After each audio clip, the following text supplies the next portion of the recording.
Good morning. मेरा नाम doctor Ragini Bairwa है। मैं एमडी स्कॉलर हूँ इन काय चिकित्सा डिपार्टमेंट यानी कि internal medicine from all India institute of Ayurveda. तो आज हम पिंपल्स के बारे में बात करेंगे। आयुर्वेद में पिंपल्स का किस तरह से डिस्क्रिप्शन दिया गया है, पिंपल्स होने की क्या क्या वजह है और हम इससे कैसे बच सकते हैं, यानी कि हम इसकी चिकित्सा किस तरह से कर सकते हैं। तो सबसे पहले है पिंपल्स को आयुर्वेद में किस तरह से बताया गया है, किस तरह से एक्सप्लेनेशन पिंपल्स का दिया गया है। तो जो पिंपल्स हैं उनको आयुर्वेद में बोला गया है युवान पीड़िका, तरुण पीड़िका या मुखदूषिका। तो युवान पीड़िका का क्या मतलब है? युवान मतलब होता है युवावस्था यानी कि यंग एज, और पीड़िका मतलब होता है छोटी छोटी उभार नुमा संरचनाएं जिसे हम पीड़िका बोलते हैं। इसके बाद है तरुण पीड़िका यानी कि जो तरुण अवस्था में होती है, मतलब एडोलेसेंस एज में जो होती है वो होने वाली पीड़िका को बोलते हैं तरुण पीड़िका। फिर है मुख दूषिका यानी कि जो हमारे मुख को या हमारे फेस को दूषित करती है। तो क्योंकि मेनली जो पिंपल्स होते हैं वे चेहरे पे ही होते हैं, इसलिए से मुख दूषिका बोला है, मुख को दूषित करने वाली। फिर मॉडर्न साइंस में जो पिंपल्स हैं उनको एक्ने वल्गैरिस बोला गया है। जो आयुर्वेद है उसके अनुसार हमारी जो एज है वो 3 भागों में डिवाइडेड रहती है। हमारी जो वय अवस्था है उसे 3 भागों में बांटा गया है। पहली जो अवस्था होती है उसको बोलते हैं बाल्यावस्था, जो कि जन्म से लेके 16 साल तक की आयु होती है। फिर दूसरी जो अवस्था आती है उसको बोलते हैं युवावस्था या मध्यावस्था। तो जो 16 साल से लेके 60 साल तक की जो अवस्था होती है, 60 साल तक की जो आयु होती है उसको बोलते हैं युवा या मध्यावस्था। फिर है वृद्धावस्था। तो 60 के जो बाद वाली आयु होती है, 60 वर्ष से जो आगे की आयु होती है उसको बोलते हैं हम वृद्धावस्था।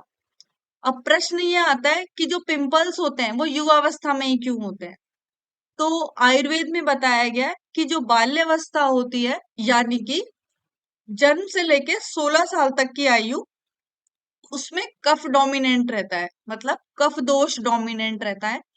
तो जो कफ से रिलेटेड बीमारियां जो होती है बाल्यावस्था में ज्यादा होती है। फिर जो दूसरी बताई गई है मध्यावस्था या तरुणावस्था, तो इस अवस्था में क्या होता है, हमारा पित्त डोमिनेंट रहता है। तो जो पित्त के बढ़ने से, पित्त के प्रकोपित होने से या पित्त की दृष्टि से जो भी रोग होते हैं वो मेनली युवावस्था में ही होते हैं। फिर जो तीसरी अवस्था बताई गई है उसे बोला गया वृद्धावस्था। तो वृद्धावस्था में हमारा वात दोष डोमिनेंट रहता है। तो जितनी भी वात से रिलेटेड बीमारियां होती हैं वो वृद्धावस्था में होती है। तो जो पिंपल्स होते हैं उनमें क्या होता है, मेनली रक्त धातु की दुष्टि होती है, मतलब हमारा जो रक्त धातु है वो दूषित होता है।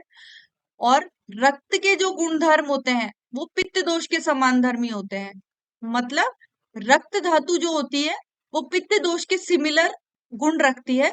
इस वजह से हमें जो पिंपल्स होते हैं वो युवावस्था या मध्यावस्था में सबसे ज्यादा होते हैं। अब आता है कि पिंपल्स होने के लिए कौन कौन से दोष और धातु रिस्पॉन्सिबल होते हैं।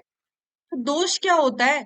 ये दोष वो दोष नहीं है कि आपके शरीर में कोई कमी है या फिर आपका शरीर सही नहीं है या फिर आपको कोई दिक्कत है। दोष का मतलब होता है जो शरीर होता है वो आयुर्वेद के अनुसार 3 एलिमेंट्स से मिलके बना होता है, जो कि होते हैं वात, पित्त और कफ। और 7 धातुओं से मिलकर बना होता है। तो 7 धातुएं जो होती है सोना, चांदी, तांबा, ये नहीं होती है। 7 धातुएं जो होती है शरीर में वो होती है रस, रक्त, मांस, मेद, अस्थि, मज्जा, शुक्र। तो हमारे जो 3 दोष हैं वात, पित्त, कफ और जो सप्त धातुएं हैं इनका साम्यावस्था में रहना बहुत जरूरी है। अगर ये प्रकुपित होती है या दूषित होती है तो हमें रोग होता है। तो इनका जो बैलेंस्ड होना है वो बहुत ज्यादा जरूरी होता है। किसी भी रोग को होने के लिए ये 3 दोष और ये 7 धातु ही जिम्मेदार होती है। तो अब प्रश्न आता है कि युवान पीढ़ी का या पिंपल्स में कौन से दोष इन्वॉल्व रहते हैं। फिर बताया गया आयुर्वेद में पिंपल्स का स्वरूप या आकृति। तो पिंपल किसके जैसे दिखते हैं?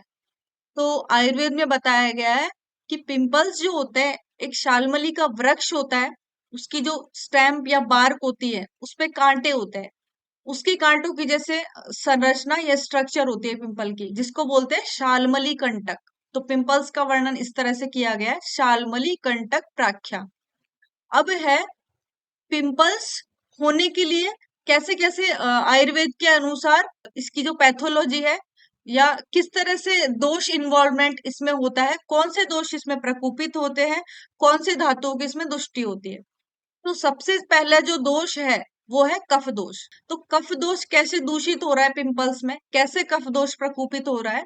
तो अगर हम तेलीय या स्निग्ध पदार्थों का सेवन करते हैं, फैटी फूड्स खाते हैं, ऑयली खाना हम खाते हैं, तो कफ का एक नॉर्मली गुण होता है स्निग्ध और पिच्छिल गुण। तो स्निग्ध का मतलब होता है चिकनापन या फिर ऑयलीनेस, और पिच्छिल का मतलब होता है स्टिकीनेस, तो जिसे बोलते हैं चिकनाहट, चिपचिपापन। तो अगर ये दो जो गुण है कफ के वो बढ़ेंगे तो वो पिंपल में होने के लिए जिम्मेदार होते हैं। अब है कि ये गुण कैसे बढ़ेंगे कफ के? तो हम तेलीय पदार्थों का, फैटी फूड्स का, बेक्ड आइटम्स का या प्रोसेस्ड आइटम का या फिर पैक्ड आइटम का, पिज्जा, बर्गर, इस तरह के अगर हम आहार हमारे दिनचर्या में सेवन करते हैं, कफ दोष जो होता है वो प्रकोपित होता है और त्वचा में एक्सेस मात्रा में बढ़ के जमा हो जाता है। जो दूसरा धातु जो इन्वॉल्वमेंट है वो है रक्त धातु का इन्वॉल्वमेंट। तो रक्त किस तरह से प्रकोपित होता है, किस तरह से रक्त की दुष्टि होती है, उसके बारे में हम बात करेंगे। तो सबसे पहले हम रक्त का नॉर्मल कर्म देखते हैं, शरीर में क्या होता है। तो रक्त करता है वर्ण प्रसाधन, यानी कि जो हमारा कॉम्प्लेक्शन है उसको बढ़ाता है, मतलब हमारी जो त्वचा है उसको कांतिमान बनाएगा, उज्जवल बनाएगा, सुंदर बनाएगा, त्वचा को हेल्दी रखने में मदद करता है। तो हमारी जब रक्त धातु शुद्ध होगी तो हमें त्वचा से संबंधित कोई बीमारियां नहीं होंगी। तो जितनी भी त्वचा से संबंधित बीमारियां होती है वो रक्त धातु की दुष्टि की वजह से ही होती है।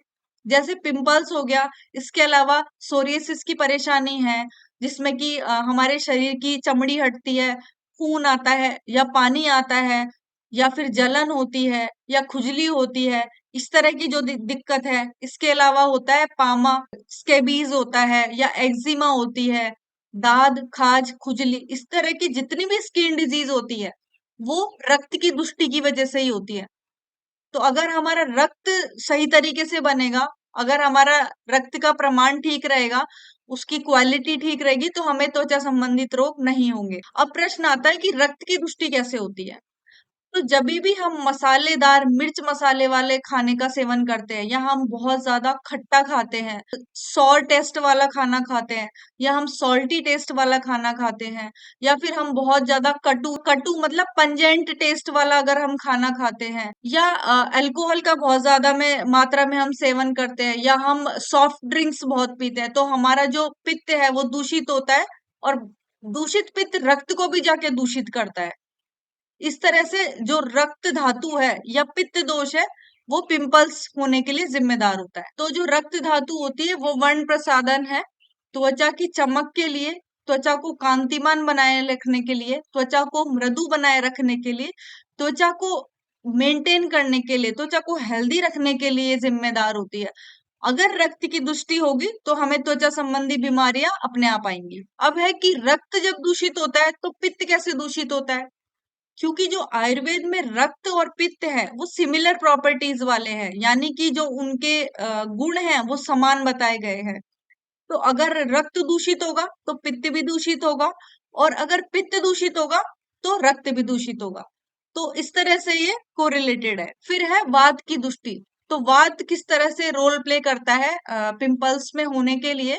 तो वात क्या करता है, जो बढ़ा हुआ कफ है और पित्त है उसको जाके सुखा देगा और छोटे छोटे उभार नुमा संरचना बनाता है चेहरे पे, जिसे हम पिंपल्स बोलते हैं।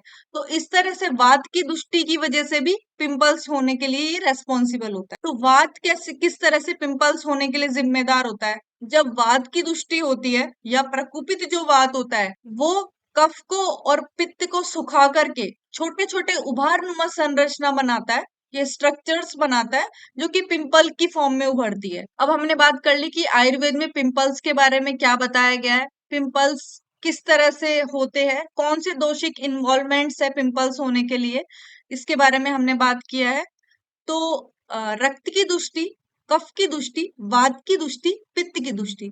तो रक्त, पित्त, वात और कफ, इनको प्रकोपित होना या दूषित होना, ये पिंपल्स के लिए रिस्पॉन्सिबल होता है। अगर इनकी साम्य अवस्था रहेगी तो हमारी जो धातुएं हैं, जो सप्त धातुएं मैंने बताई है, रस, रक्त, मांस, मेद, अस्थि, मज्जा, शुक्र, ये भी श्रेष्ठ बनेंगी और जिस वजह से हम रोग मुक्त रहेंगे। तो ये 3 प्रकार के दोषों और धातुओं का साम्यावस्था में रहना बहुत जरूरी होता है। अब है आयुर्वेद के अनुसार पिंपल्स की चिकित्सा क्या होती है, यानी कि कौन कौन से ऐसे चिकित्सा पद्धति है जिसका हम पिंपल्स के लिए प्रयोग कर सकते हैं। तो आयुर्वेद में जो पिंपल्स के लिए चिकित्सा बताई गई है वो 2 तरह की चिकित्सा बताई गई है। पहली चिकित्सा है शोधन चिकित्सा, दूसरी चिकित्सा है शमन चिकित्सा।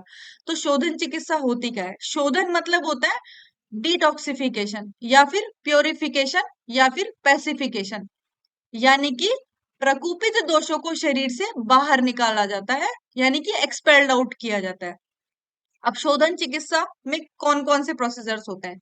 तो शोधन चिकित्सा पंचकर्म से मिलके बना हुआ है, यानी कि आयुर्वेद में 5 कर्म बताए गए हैं, 5 प्रोसीजर्स बताए गए हैं जिनके माध्यम से हम शोधन कर सकते हैं।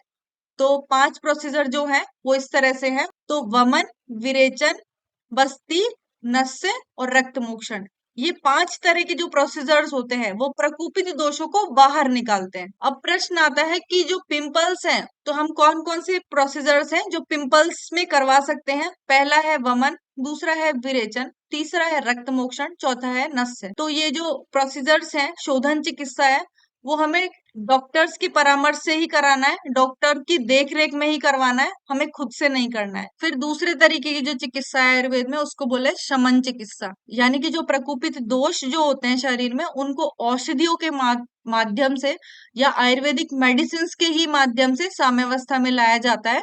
तो ये भी 2 तरह के होते हैं, एक तो है इंटरनल और एक है एक्सटर्नल।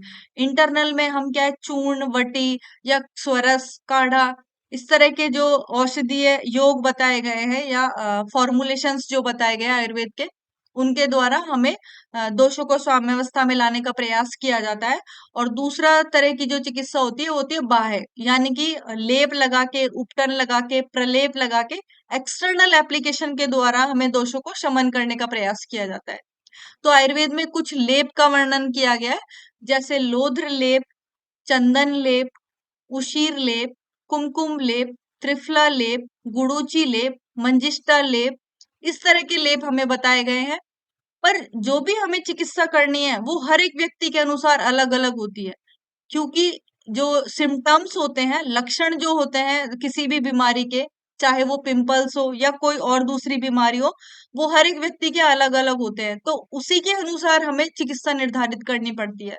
तो किसी भी औषधीय का प्रयोग या किसी भी एक्सटर्नल एप्लीकेशन का प्रयोग अपने आप से नहीं करें, बिना डॉक्टर के कंसल्टेशन से नहीं करें, क्योंकि जो शरीर की प्रकृति होती है वो भी अलग अलग होती है। अब होता है कि प्रकृति क्या होती है?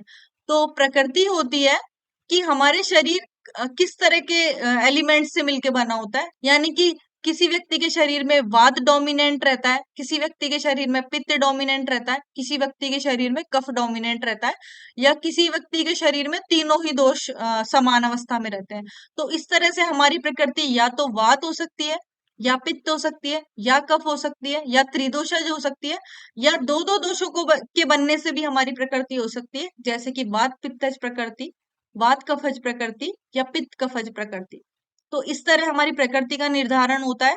और हम कोई भी अगर ट्रीटमेंट लेते हैं या किसी भी तरीके की हम चिकित्सा करते हैं तो वो हमारी प्रकृति पे और हमारे लक्षणों पे आधारित रहती है। तो किसी भी चिकित्सा को करने के लिए, किसी भी आयुर्वेदिक दवाई को लेने के लिए आयुर्वेदिक डॉक्टर से कंसल्टेशन लेना बहुत जरूरी है। फिर ये तो हो गया कि आयुर्वेद में पिंपल्स किस तरह से होना बताया गया है, कौन कौन सी इसकी चिकित्सा है। तो आयुर्वेद में चिकित्सा के अलावा लाइफस्टाइल भी बहुत इंपॉर्टेंट रोल प्ले करती है, हमारी डाइट और लाइफस्टाइल कैसी हो।